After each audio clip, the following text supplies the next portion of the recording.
they're saying that it covered your face.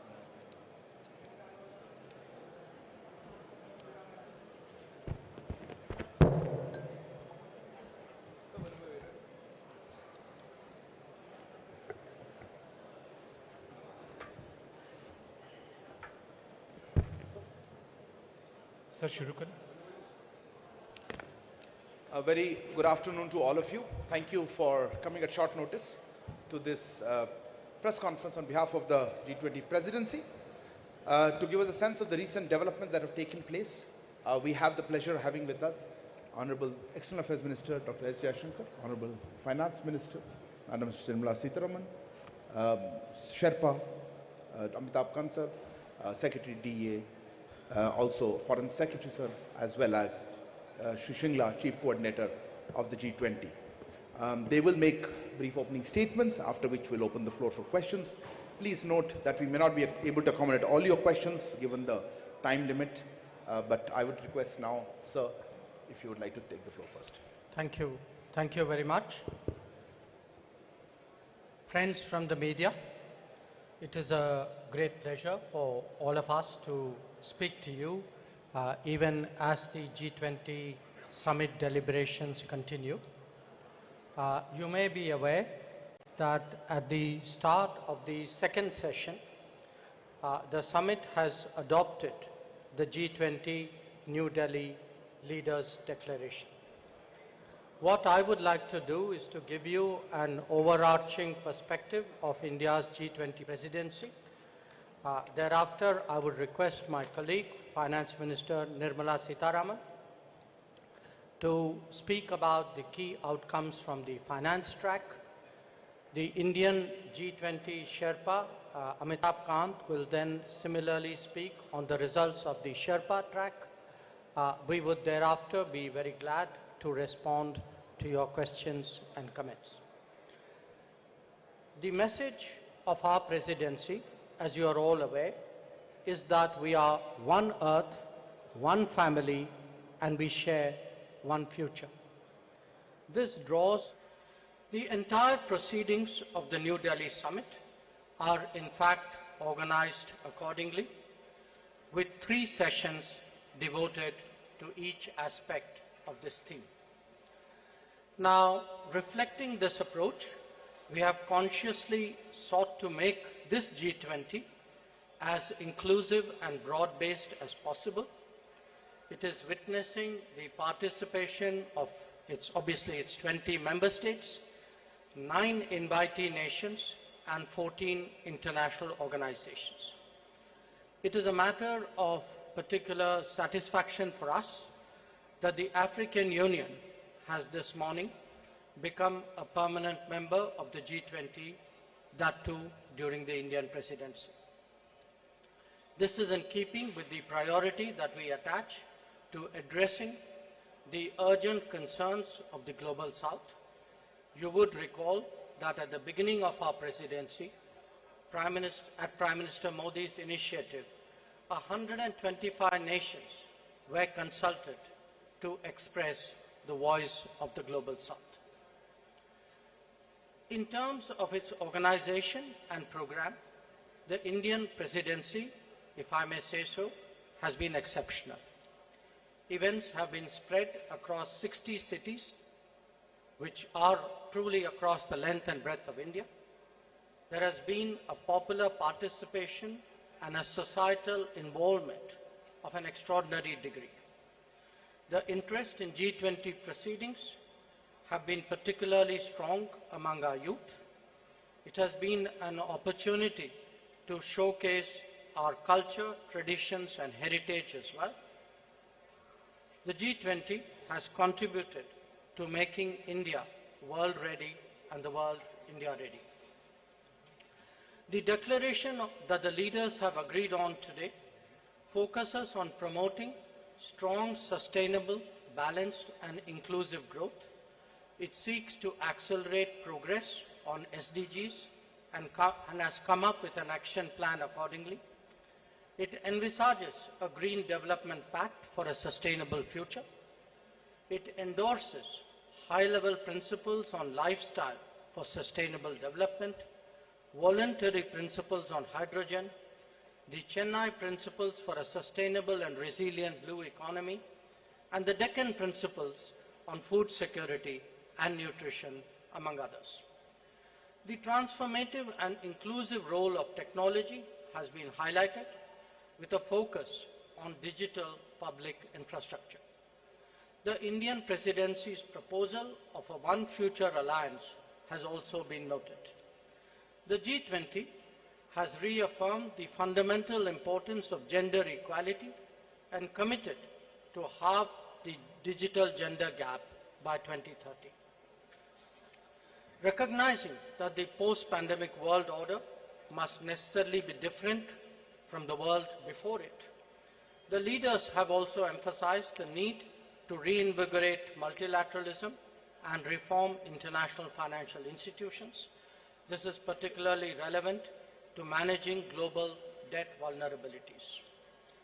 So, as you can see, there have been many far-reaching and very consequential policies and decisions that have been agreed upon today. Keeping all that in mind, I would, at this stage, request Finance Minister to highlight the key issues from the finance track. Thank you, Jaishankarji.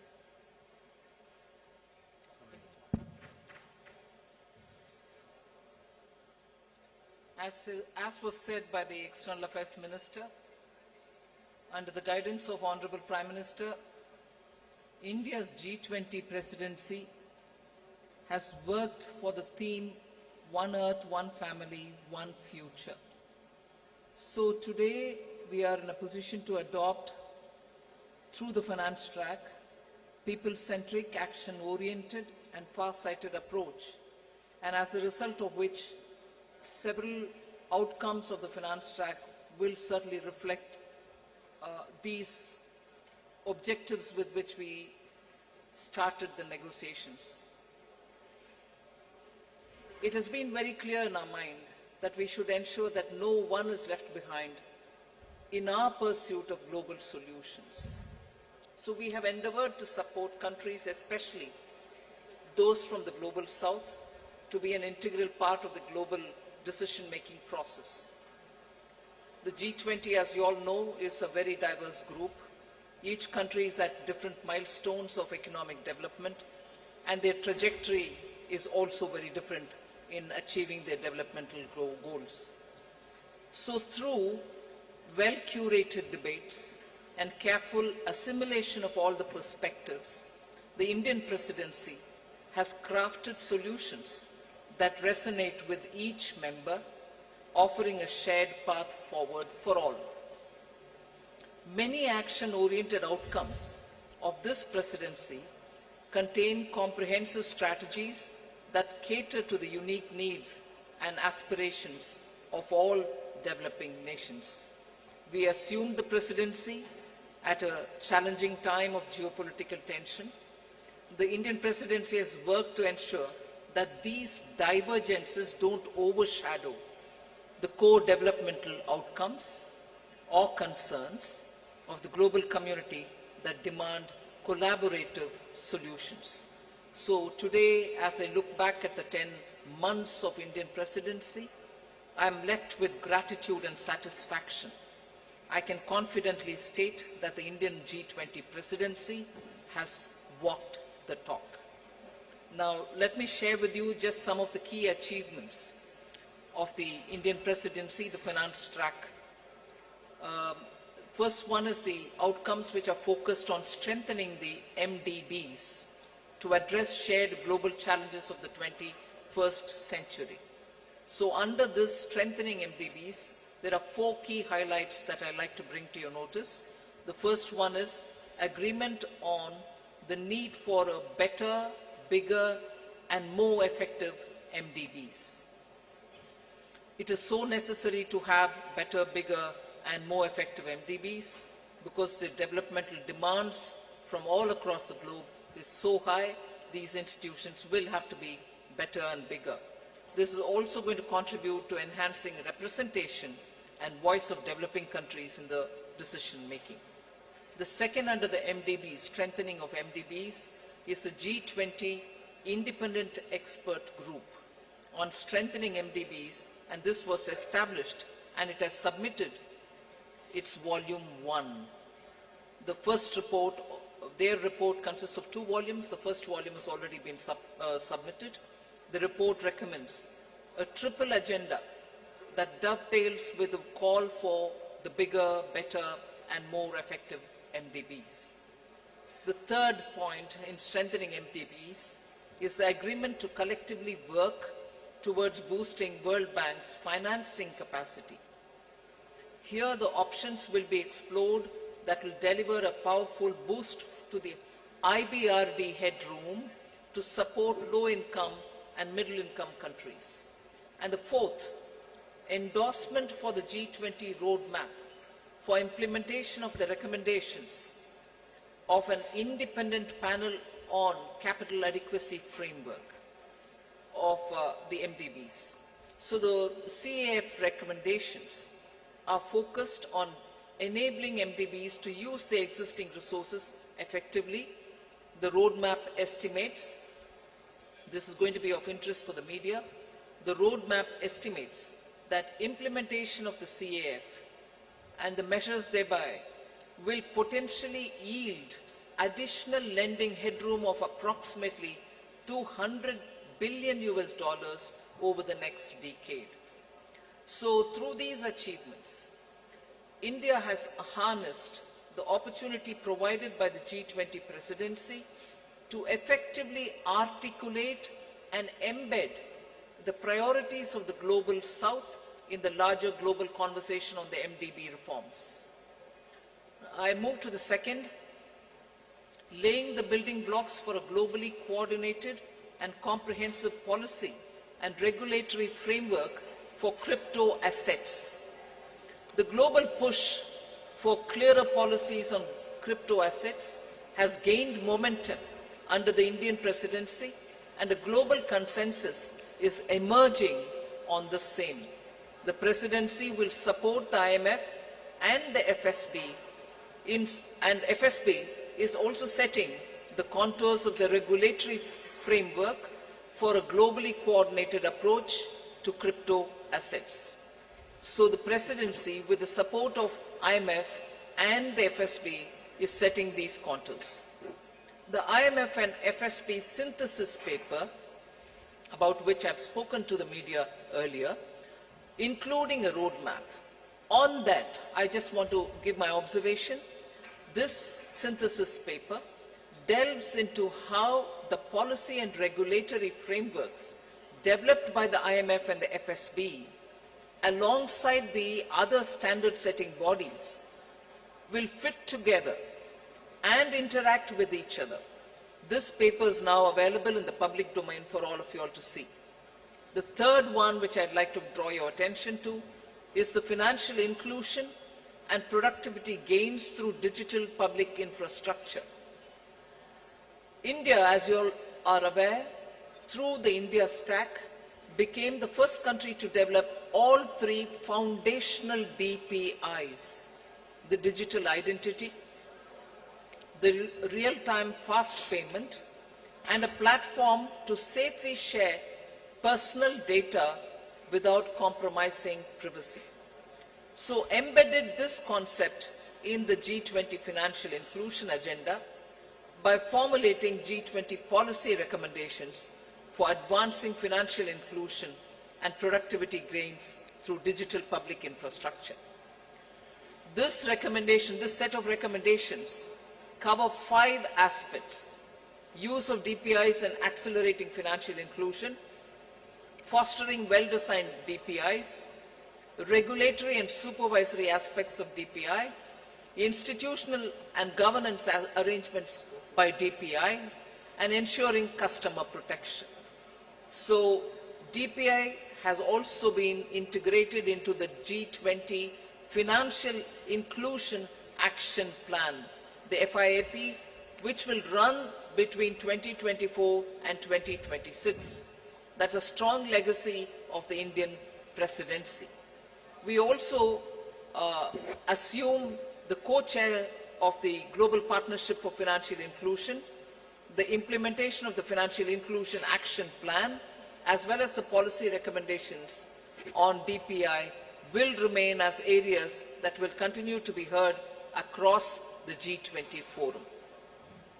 So, the fourth one, which I'd like to highlight, is the debt resolution under the common framework and also beyond the common framework. Since its establishment in 2021, only Chad as a country has had its debt restructured. The others have been waiting. So since India took over the G20 presidency, good progress has been made in the ongoing country cases under the common framework of debt treatment, and the three countries in that are Zambia, Ghana, and Ethiopia. We've also succeeded in using the G20 platform to also put in place a coordinated mechanism to address the debt situation of Sri Lanka, which is outside of the common framework. So G20 will continue discussing the policy-related issues linked to the implementation of the common framework and make periodically such appropriate recommendations. The launch of the Global Sovereign Debt Roundtable, which is co-chaired by IMF, the World Bank, and also the G20 Presidency, to enhance the conversation among the various stakeholders and address current shortcomings in the debt restructuring process. That has now become an institution which is actually acting as a catalytic agent in getting resolutions done faster. The fifth point under the finance track, which I'd like to bring to your notice, is the financing of cities of tomorrow. Key concerns of the low-income countries and emerging markets is always been to mobilize resources for financing sustainable, resilient, and also inclusive cities of tomorrow. The G20 principles, which are issued for financing cities of tomorrow to promote effective and efficient use of financial resources to support urban development that is socially inclusive, environmentally responsible, and economically sustainable, are now all under the framework of the principles which have been used. The MDBs and the development financial institutions can use these principles in their financing plans for urban infrastructure. The sixth, which I'd like to quickly draw your attention, is the two-pillar solution on global taxation, the international taxation.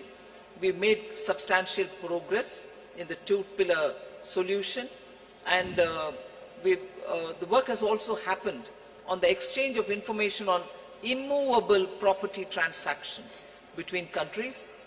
There is a launch of the pilot program of the South Asia Academy in India for tax and financial crime investigation in collaboration with the OECD. The seventh, on which I'll elaborate, is mechanism to support the timely and adequate mobilization of resources for climate finance. Till date, the conversation was focused on calling on developed countries to say, where is that $100 billion US dollars, which didn't come. But Indian presidency adopted an action-oriented approach, and the G20 explored mechanisms that can support timely and adequate mobilization of resources for climate finance, facilitating access to multilateral climate funds and enhancing their leverage and ability to mobilize private capital has also been our focus. Special focus again on development, demonstration, deployment of green and low carbon technologies.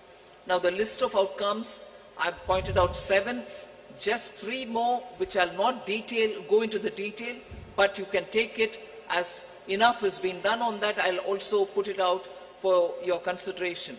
Scaling up sustainable finance for social sectors, health and education. Technical assistance for capacity building. Then global conversation on transition policies, especially to include range of options, both on pricing and non-pricing. And the third one, enhancing finance health collaboration so as to cover many other work streams as well. So I listed out 7, elaborated on them, 3 others which have not elaborated, but on all of them, substantial progress and outcomes have been achieved. India's received tremendous support from the G20 members across the table. The outcomes of the Indian presidency are a testimony to India's commitment to multilateralism and for international cooperation. We assure the upcoming Brazilian presidency of our strong support and to continue the momentum on key issues of global importance. I now hand over back to Minister Jaishankar. Thank you, Nirmala ji. May I now request G20 Sherpa, Amitabh Kant, to bring out the major outcomes from the Sherpa track. Thank you, Minister. So first of all, when we started India's presidency, the Prime Minister had said that India's presidency must be inclusive, it must be decisive, it must be ambitious, and it must be action-oriented. The New Delhi Leaders' Declaration has 83 paras in all. All 83 paras have 100% consensus across all countries. There are 8 paras on the geopolitical issue, which is entitled Planet, People, Peace and Prosperity. All those 8 paras have 100% acceptance. All countries have unanimously supported the New Delhi Leaders' Declaration. This is one declaration without a single footnote and without any chair's summary. This is a complete statement with 100% unanimity.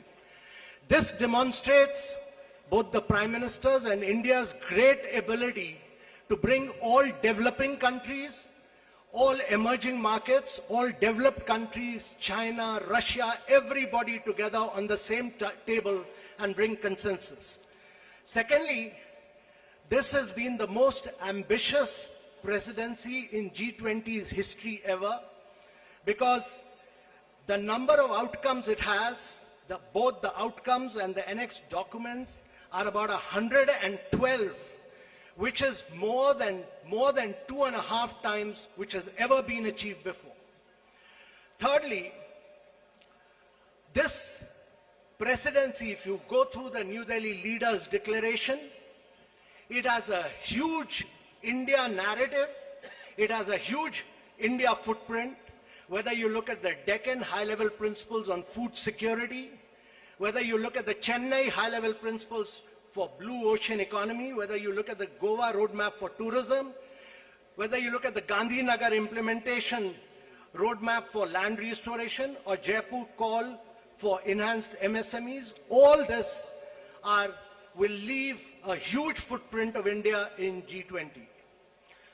So one of the key achievements to my mind, one is that we've achieved a very major green development pact in today's world of climate action and climate finance. Every single country has come together to focus on green development pact, which has financing, which has focused on global greenhouse gas emission by 43% by 2030, which has a doubling provision of adaptive finance by 2025, which has a global biofuel alliance, which has completely new principles of life for sustainable development, which has ending plastic pollution, which has reducing disaster risk, and a whole lot of other components put together as the Green Development Pact of the leaders of G20 countries for a greener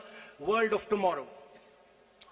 Secondly, there is a huge focus on accelerating progress on sustainable development goals, because the COVID had hit a vast segment of our population.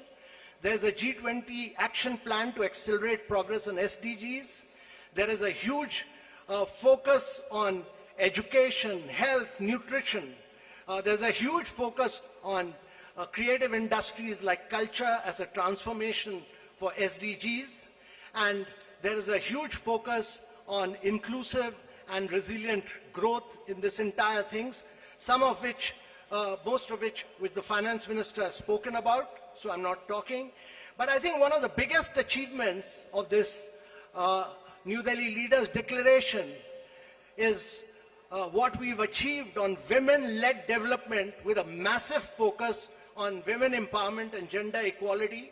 And this focuses on reducing labor force participation gap, bridging the gender digital divide. There's a huge focus on gender inclusive climate action. There's a completely big focus on women's food security, nutrition and well-being. And we've created a new working group on empowerment of women, which Brazil will carry forward. There's the next key big focus has been on technological transformation and the digital public infrastructure. Before we started our presidency, there was a vacuum on the digital world. There was no definition of digital public infrastructure. There was no framework. Both the definition and the framework has been accepted by G20, and for the first time, there is a new financial architecture for digital public infrastructure. There is also a global digital public infrastructure repository. There's a huge new focus. For the first time in the world, the G20 leaders are focused on artificial intelligence. They are focused on cyber security. Also, I would say that one of the key aspects of this presidency has been its focus on developing and emerging markets.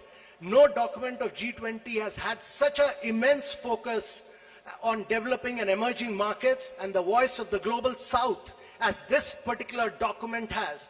This is a document of the global south. This is a document of the developing countries which came together and spelled out their priorities. And India has been the spokesperson of all the global south and spelled out their priorities in this document.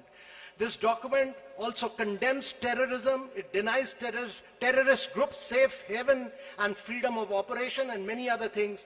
But let me assure you that for the planet, there are several new initiatives on climate and health, and this has been an inclusive G20. This has been a very a G20 where the leaders give a direction to global agendas, and this has laid the foundation for very bold action.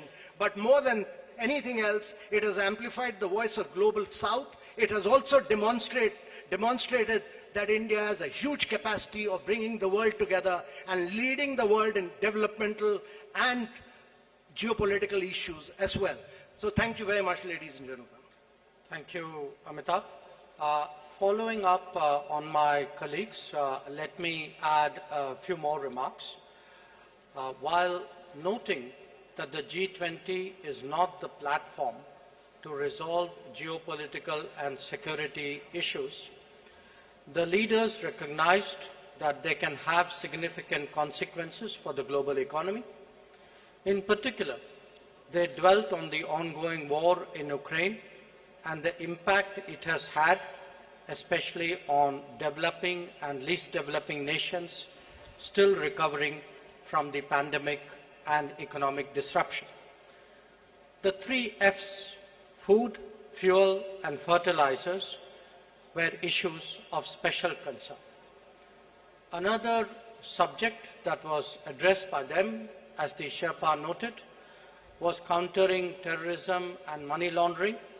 The leaders condemned terrorism in all its forms and manifestations and recognized that it constitutes one of the more serious threats to international peace and security. So, in conclusion, as you can all see, all G20 member states have come to New Delhi with a strong sense of responsibility about addressing the most pressing global challenges. Speaking for India, we are clear that no one left behind, as the finance minister highlighted. No one left behind is as much a foreign policy goal as it is a domestic one. Indeed, it should be a global one. Obviously, there are differing viewpoints and interests at play in regard to the various issues under discussion. However, we have been able to find common ground on all of them. As a result, we can justifiably state that under Prime Minister Narendra Modi's guidance, the New Delhi Summit has given clear directions for the growth and development of the global economy in the years ahead. We would be glad to respond to your queries. Thank you. Thank you very much, sir. Before I hand over open the floor for questions, let me just mention that the document in question, the New Delhi Declaration, has been uploaded on the website about an hour ago, and please have a look at it. Let me open now the floor. I see gentleman at the back. Yeah, right there at the back on the left. Yeah. Parikshit, right? Yeah, please. No, not there. Behind you.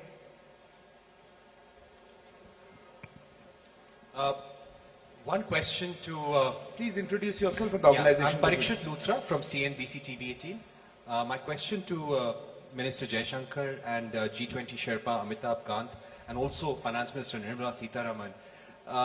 How difficult was it to have consensus on the wording of the Ukraine-Russia war? This has been a difficult point in every conversation in the G20. There were several drafts circulated. We heard of a new draft this morning as well. Were there any countries which actually helped India in bringing consensus on the table? I see a name. I see the lady here. Please, ma'am. Yeah, you.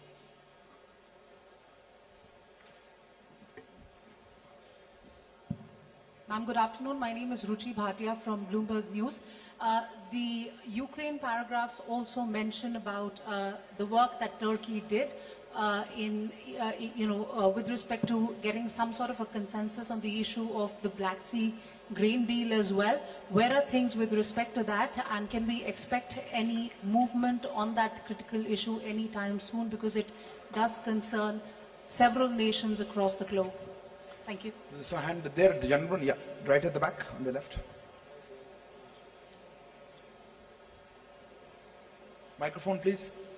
Yeah, it's working. This is Manas Pratim Bhuyan from Press Trust of India, PTI. In one of the paragraphs referring to the Ukraine conflict, it is mentioned that there were different views and assessment of the situation.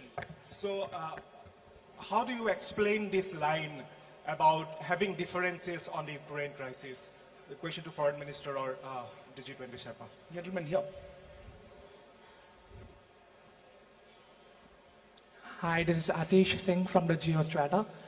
Going forward, how will we see action for climate-related adaptation financing for the Global South, especially with India being part of the Troika? Thanks. We'll take one last question there. Yeah, there. Yeah, the lady there. I'm sorry. Behind you, right at the back.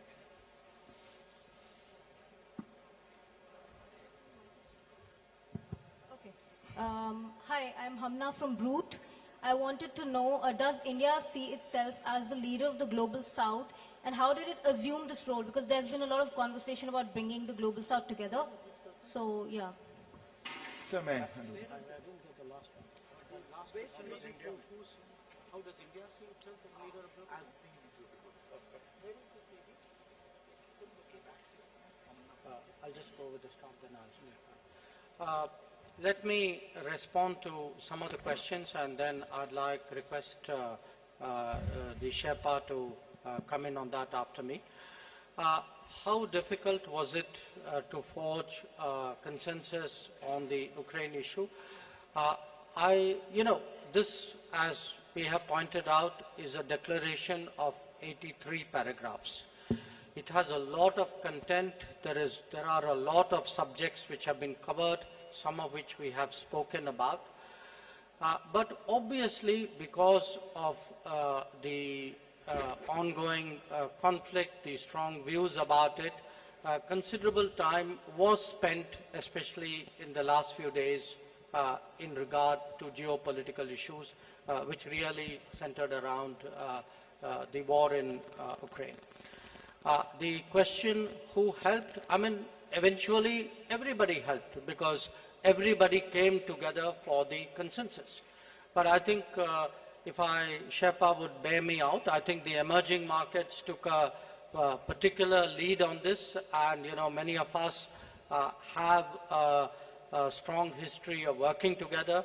bear in mind that actually you have 4 developing countries in succession as G20 presidency: Indonesia, us, Brazil and South Africa. So, but I would say, rather than, who helped, the point to be recognized is that a common landing point was ultimately fashioned out. On the Black Sea grain corridor, there are, many discussions going on. As you know, the Foreign Minister of Russia is here. The President of Turkey and his delegation are here. UN Secretary General is here. Other people are here. So it's natural that there would be discussions going on this. In the past, I should add, when the grain corridor was created at Bali last year, we had also in our own way contributed to some bridging of viewpoints and concerns, both between, at that time, between Turkey and Russia, and also worked with the UN Secretary General. On the sentence, or that phrase about having different viewpoints and assessments, I think we are being transparent. I mean, it is a fact. This is today a very polarizing issue. There are multiple views on this. There are a spectrum of views on this. So I think, in all fairness, it was only right to record what was the reality in the meeting rooms, and I think that is the sense that is sought to be captured. And I will leave the climate action issue to Sherpa, and I don't know if Finance Minister would like to speak on it. But on the global south, look, it is not, what India has tried to do, beginning with our presidency, was to seek to ensure that the concerns of the global south constitute the core agenda of the G20 deliberations. Because after 3 years of pandemic, after economic disruptions of various kinds, after the impact of the Ukraine conflict, after climate events, the fact is that the countries of the global south are in deep economic distress. And that distress has not, in our view, been fully recognized till now. And we therefore very consciously started off with the Voice of the Global South Summit. But again, I emphasize, the voice was of the summit. It was a voice of 125 countries who participated in that summit. But we, as the G20 presidency, we saw it as our responsibility of distilling the views which were expressed in that summit and putting it before the rest of the G20. And we can take a lot of satisfaction that many of the issues that the Finance Minister highlighted, which the Sherpa highlighted, these are truly Global South issues, and we hope that certainly the Delhi Summit and the deliberations which will take place today and tomorrow would give strong guidance to take them forward. Sherpa, Amitabh ji, if you want to add to it. On the Russia-Ukraine crisis, India worked very closely with Brazil, South Africa and Indonesia.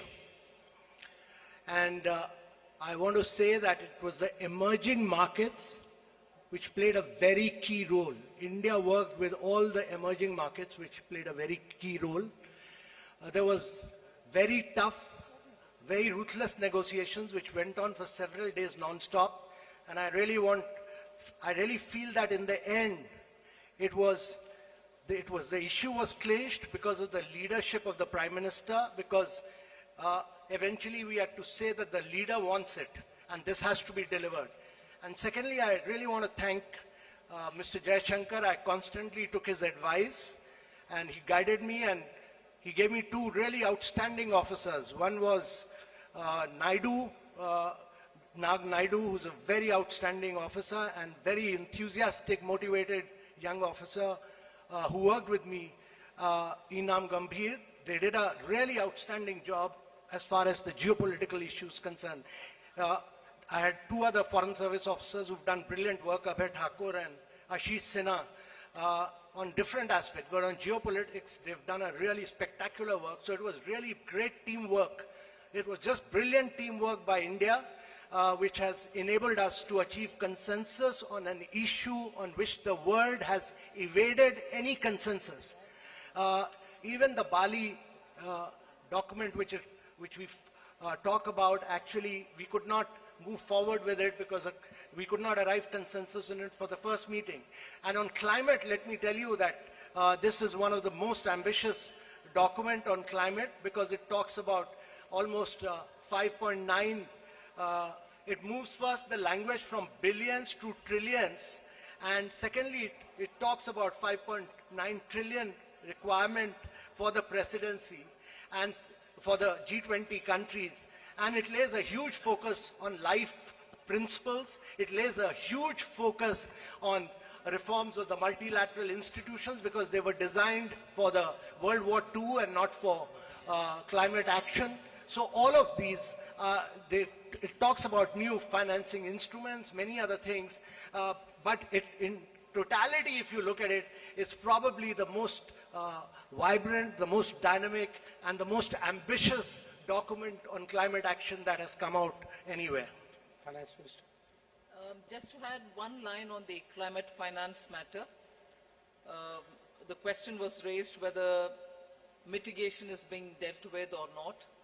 It deals with the mitigation, all right, but it also looks at adaptation and resilience. I think now the debate on climate finance is also moving much more into resilience, whether it is infrastructure or planning for it or funding. Resilience takes precedence. That is one. And second, country-specific solutions are now going to be possible. It's not going to be one size fits all. The problem of each country, particularly on climate, is so different from one another.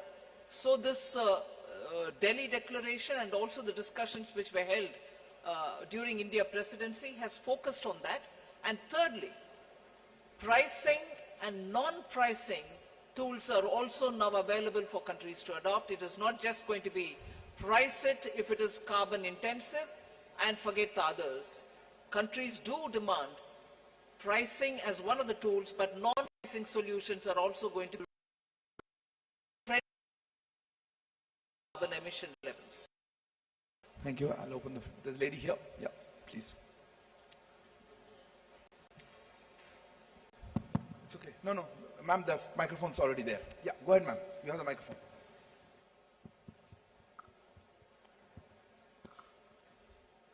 Hello.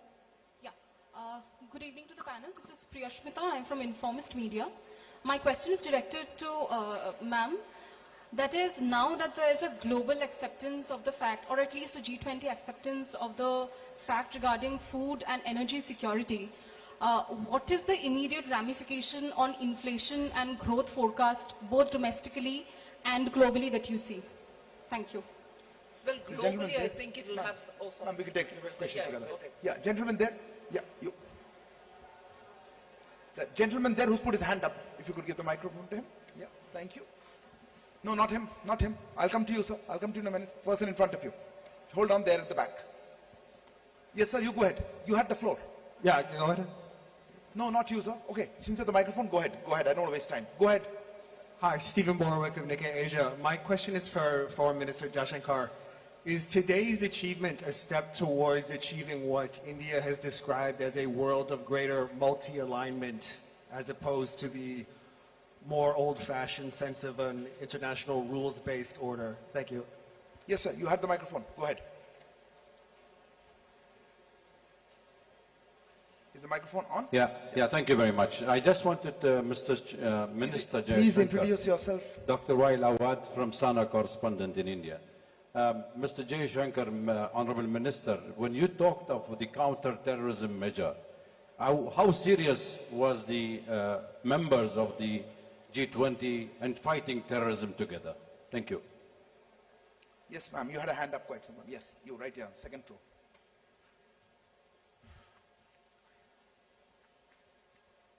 Samira Hussain with BBC News.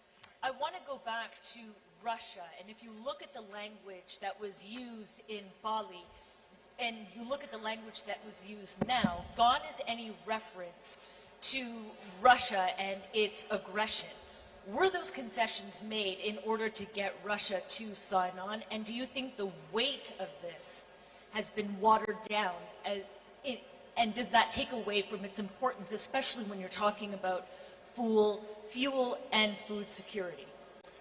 Yes, you. Yeah. Yeah. Right in front. No, ahead of him, please. I saw his hand. Yes, you. Please, go ahead.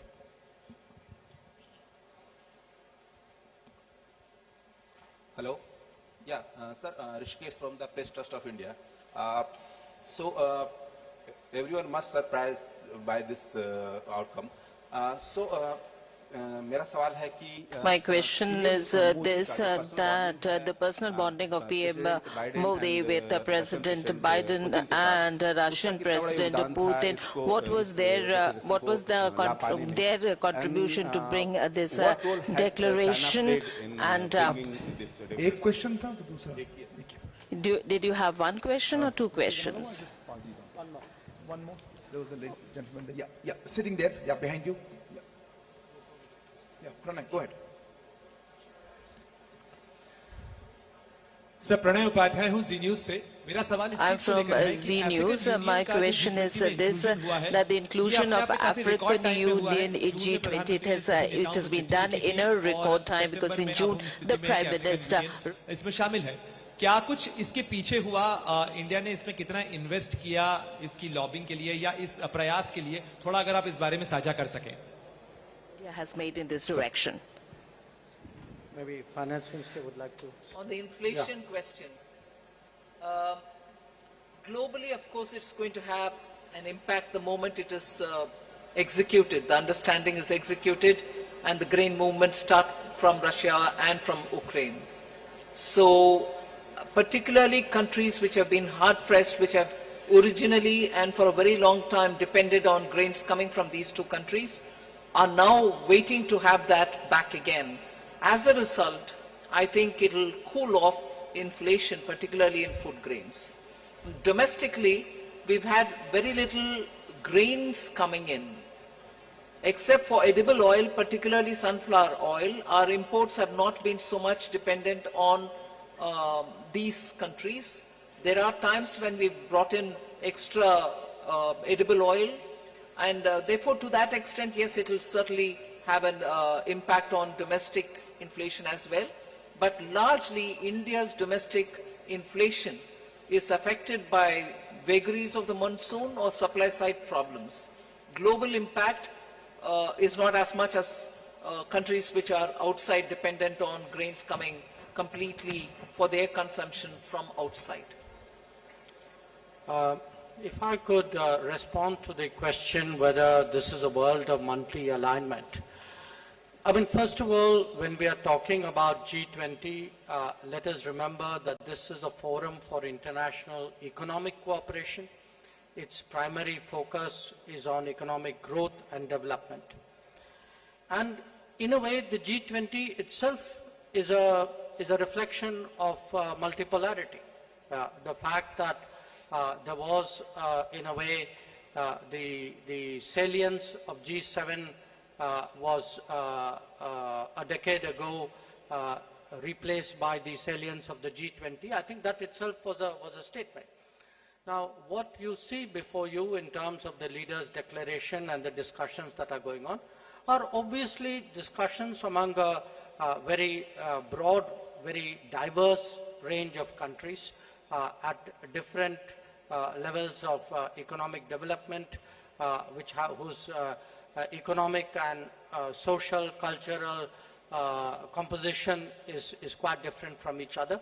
So I think in that sense it's quite reasonable to assume that there is a certain there's a spectrum of views and interests out here which we have tried to harmonize to produce the declaration.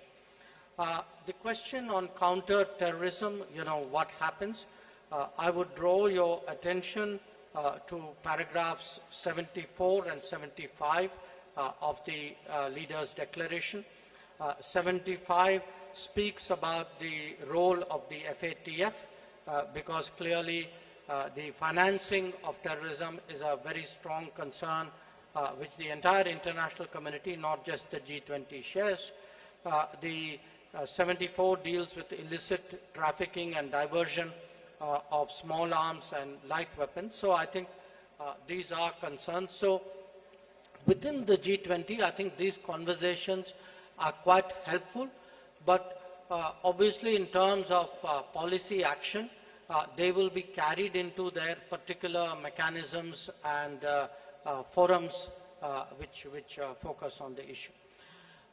With regard to the to the comparison with the Bali Declaration, I would only say Bali was Bali and New Delhi is New Delhi. I mean, Bali was a year ago. The context, the situation was different. Many things have happened since then, and in fact, if you see in the geopolitical segment of the Leaders' Declaration, there are in totality 8 paragraphs, 7 of which actually focus on the Ukraine issue, and many of them highlight problems which are of great contemporary significance. I mean, including the efforts of the Istanbul agreements, the concerns about unimpeded deliveries of grain, foodstuff and fertilizers, the issues of attacks on the relevant infrastructure. So I think it's, one should not have a theological view of this. I think the New Delhi Declaration responds to the situation and concerns as it is today, just as the Bali Declaration did in a situation which was there a year ago. And finally, with regard to the your question was about PM's personal bonding. Today, in fact, not just today, yesterday, and in some cases at the Jakarta East Asia Summit as well, where the Prime Minister was there. Prime Minister did speak to a number of his counterparts with regard to what was under discussion at this summit. It is the responsibility of the Sherpa and of the ministers to put together the multiple strands and harmonize it into a document. But at the end of the day, I mean, I obviously do not want to go into very specific details, but at the end of the day, there are always gaps and issues and viewpoints. And I think today, especially Prime Minister's talking to a number of leaders during the day, his meetings yesterday with some of them, with others during the Jakarta meeting of the ES, I think were all very, very influential, or I would say almost determining in producing an outcome. The last question that you asked about African Union's union, the momentum was very quick. एक याद दिलाना चाहता हूं कि जो बाली summit के दौरान, बाली के समिट के अंत में जो उस समय अफ्रीकन यूनियन के अध्यक्ष जो थे, सेनेगल के राष्ट्रपति थे मैकी सॉल, तो वो उस समय प्रधानमंत्री और इंडोनेशिया के राष्ट्रपति के पास आए और उनकी शिकायत थी कि G20 की सदस्यता के बारे में जो अफ्रीकन यूनियन का जो हक जो बनता है उस पर बिल्कुल चर्चा नहीं हुई थी।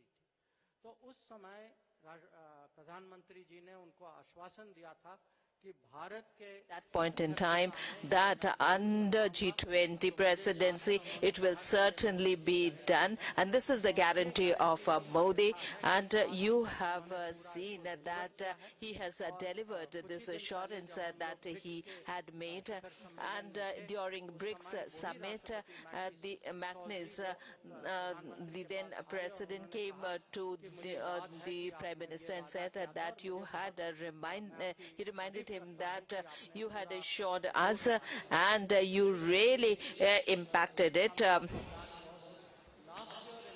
Bali, the president of Senegal, Macky Sall, all right, that was interpreted. Thank you very much for saving me in the trouble. Would you like to add something on any of them?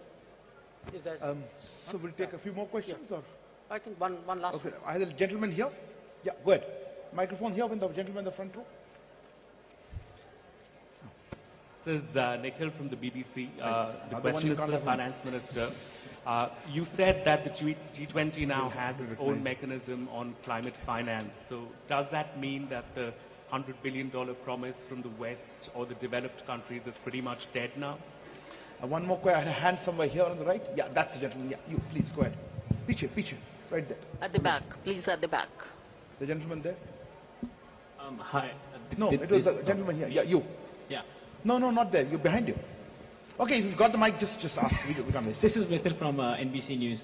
I wanted to ask two questions. One question, please. Okay, one question. The absence of President Xi Jinping at this summit, does India see this as a snub towards Prime Minister Narendra Modi, especially with the border issues, as well as President Joe Biden? You have the microphone. You're next. So I'm Sahil from ANI News Agency. So what kind of framework can be expected regarding crypto assets among the G20 nations? What assets? I saw one hand. Yes, gentleman. Yes, sir. Here. You have the microphone? Go ahead. Could you just have that question? Could you ask the question again on the crypto? I think your question was? Yeah. Yeah, could you repeat that? Minister, ma'am, they could not pick it up. What kind of framework can be expected regarding the crypto assets among the G20 nations? Crypto assets framework. And in addition to that, ma'am, supplementary question that since we have a consensus on making common framework on crypto assets, and G20 presidency will work with FSBC and IMF what is your closely. question, please? But the joint report of FSBC and IMF says that banning a blanket ban on crypto assets is not a solution. So my question is that is there a consensus on just to regulate it or ban it completely? Okay. You, last question. This is Matish Yuri from Climate Home News. You said this is the most ambitious document ever on climate, but India was pursuing an expanded language on phasing down fossil fuels, while the final declaration basically goes back to just phasing down coal. Are you disappointed with this outcome?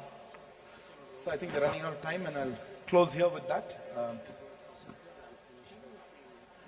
I do think we're out of time. So I think we're running out of time, and I will hand over the floor to ma'am. I'll start with the crypto. Well, it's really heartening that you've gone through the report. But the point is, the FSB's report and the IMF's report, FSB's concentrated more on the regulation, and IMF's looked at the macroeconomic implications. So the synthesis paper is something which the G20 membership will go through in detail. There is one more meeting under our presidency for the finance track in Marrakesh. I remember with great sense of responsibility and sorrow the earthquake which has happened very close to Marrakesh.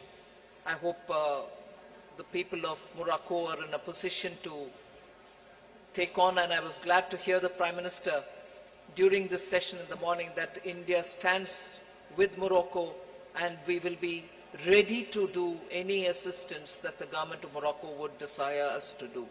So with that said, with a heavy heart, the next meeting was scheduled for Marrakesh, and there the FSB report and the IMF, which is the synthesis report, will be discussed, and the materials are all already available in public domain.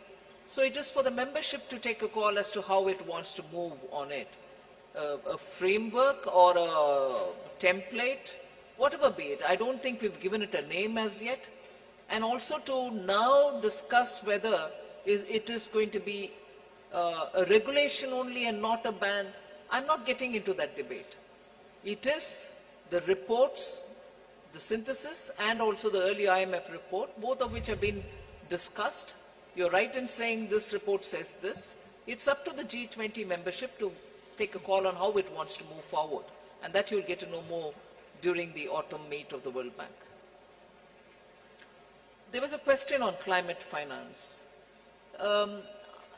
I don't think it is a question of, are you writing off this 100 billion which was promised earlier, and now that you've come up with a newer way of funding climate? I don't think it is this or that. Whatever trickle had come earlier of the 100 billion, or what it can come now through the private partnership, or bringing in philanthropy or anything else, can keep going on that. But the fact remains that now the larger discussion has brought in very many more elements of how to finance. So both will have its own role to play, because climate issues attain great sense of urgency. Would you like to speak on? So on the fossil fuel, I'll like to say that if you read through the entire document, it's very, very ambitious. First of all, for the first time, G20 has talked about tripling of renewable energy capacity by 2030 globally. Secondly, this is the first document which talks about, which has very huge focus on fossil subsidies. And thirdly, this is the first time that there is a huge focus on billions to trillions of dollars in climate finance. There is a huge focus on Global Biofuel Alliance, which will be launched today. There's a huge focus on green hydrogen, and also there's a massive focus on energy, resource efficiency and circular economy industry coalition, and there's a focus on, to my mind, very huge focus on, the document is actually a very, very strong focus on lifestyle for environment, which is life, which the Prime Minister has initiated, and several studies have said that it can lead to 20%, an IEA study has said that it can lead to 20% reduction in greenhouse emissions. So huge focus on climate action. So let me conclude with the last question, which is the levels of participation. I think it's for every country to decide at what level they would be represented. I don't think one should overly read meanings into it. What I think is important is what is the position which that country has taken, how much that country has contributed to the deliberations and the outcomes.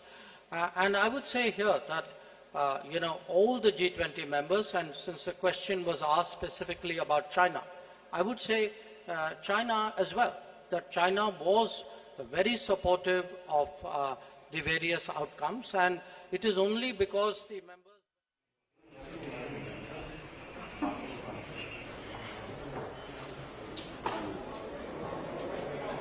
today, I mean, obviously as the representatives of the presidency, we are here to speak about the declaration. I mean, obviously as the representatives of the presidency, we are here to speak about the declaration. But I would like you to appreciate, this is a declaration really of the G20. Team G20 actually worked. Team G20 has been working for this entire year. I think every country has pulled its weight. Every country has come here with a strong sense of responsibility.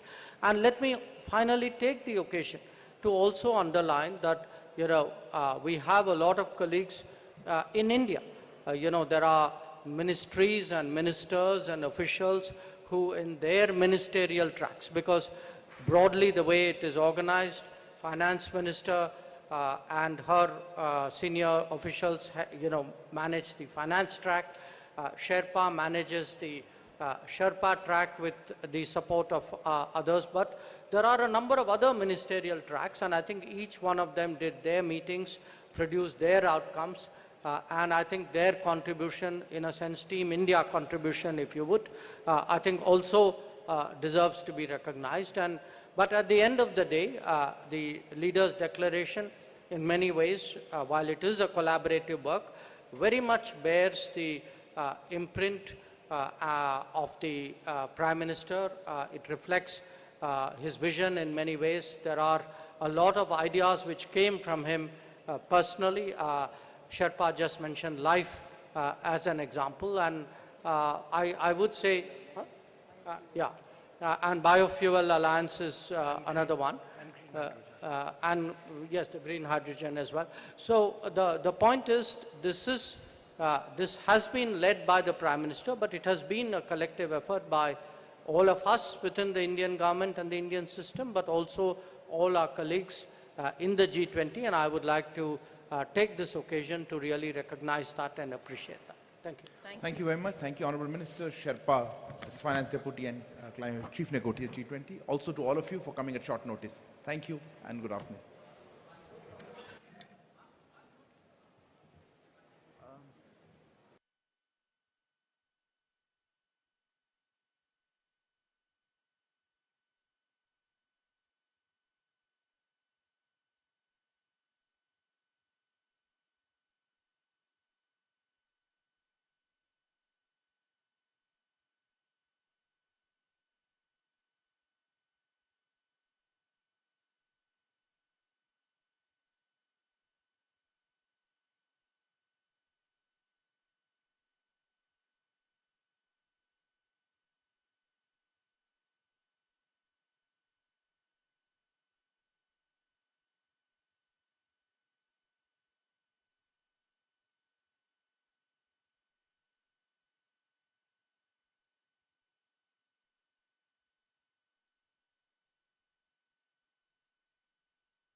Excellencies, I would now request Honorable Prime Minister of India to press the light globe placed in the lectern before him and launch the Global Biofuel Alliance.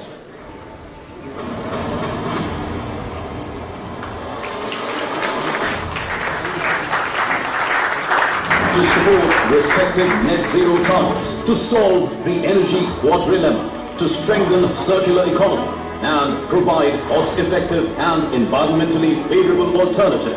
Global sustainable biofuels production needs to triple by 2030. Therefore, joint action through the Global Biofuels Alliance with multi-stakeholder support spanning 19 countries and 12 international organizations will identify and address the challenges inhibiting biofuel adoption and production, development and adoption of internationally recognized standards and sustainability requirements, help in reduction in global transportation emissions, increase access to clean cooking fuel, increase farmers' income, and expand biofuels adoption. The Global Biofuels Alliance. Excellencies, we will now take a group photograph.